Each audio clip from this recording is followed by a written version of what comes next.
هاوشێوەی زۆربەی شار و شارۆچەکانی هەرێمی کوردستان بەپێی ئامارێک لە سەدا 80 گەنجانی ناحیەی سیروان بێکارن و لە ماڵەکانی خۆیان دانیشتوون. جگە لەوەش دەیان دەرچووی زانکۆ و پەیمانگە بە دوای کاردا دەگەڕێن و بەپێی وتەی گەنجانی ناحیەکە ژمارەیەکیان بۆی بێکارییەوە بەرە وڵاتانی ئەوروپا کۆچیان کردووە. حکوومەت هیچ هەلێک و هیچ کەرتێکی نییە، هیچ کەرتێکی تایبەتی نییە، هیچ پرۆژەیەکی نییە کە گەنج بتوانێت سوودمەند بێ لێی. ئەمەش وای کردووە کە زۆربەی گەنجان ینی سەری خۆیان هەڵبگرن ڕووبکەنە وڵاتی ئەوروپی، ڕووبکەنە وڵاتە ئەوروپیەکان بۆ دابینکردنی ژیانی خۆیان بۆ دەسەبارکردنی ژیانێکی ئارام و ژیانێکی ئاسوودەتیایە بژین. هیچ و کارێک نییە بۆ گەنجان لە سیروانە لە سا هەشتای هەمی بێکارن.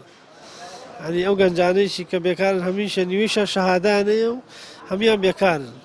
ینی ئەوێ حکومەت لە حکومەت دەگەین بێنەوە دەمی ئەو گەنجانەوە.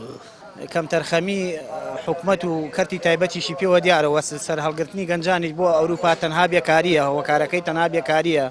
دەنگینا گەنجی ئەم وڵاتە بڕوا ناکە مەگەر کاری هەبێ وڵاتەکەی خۆی بەجێ بێڵێ بڕا بۆ وڵاتێتر خزمەتی وڵاتێتر بکە. یەکێک لە گەورەترین نەمامگەکانی هەرێمی کوردستان و عێراق لە ناحیەی سیرواندایە و چەند کارگەیەکی وەبەرێنانیش کەوتووەتە سنووری ناحیەکەوە، بەڵام کەمترین گەنجانی ناحیەکە سوودمەند و کاریان دەستکەوتووە. بەڕێوەبەری ناحیەی سیروان ئاماژە بۆ دەکات لە ڕێگەی داتایەکەوە دەرچوانی زانکۆ و گەنجانی بێکار تۆمار دەکەن و هەوڵ دەدەن لە ڕێگەی کەرتی تایبەتەوە بخرێنە سەرکار. بەداخەوە زۆرینەی جار ئەو کاتانەی کە خەڵک دائەنرێ لەو معامەلانە مەسەلەن ڕەچای ئەوە ناکرێت کە لە سنووری سیروانایە و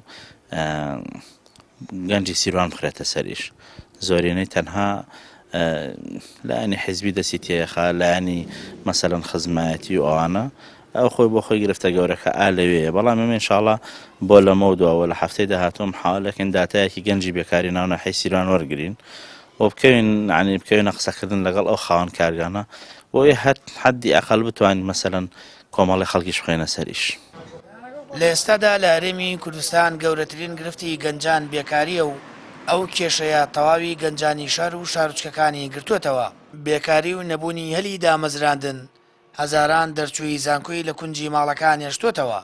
هەزاران گەنجی بێکار و دەرچووی دانەمەزرا و ڕێگەی ئەوروپا دەگرنە بەر و هەندێکیان بۆ دۆزینەوەی ژیانێکی باشتر گیانی خۆیان دەکەنە قوربانی.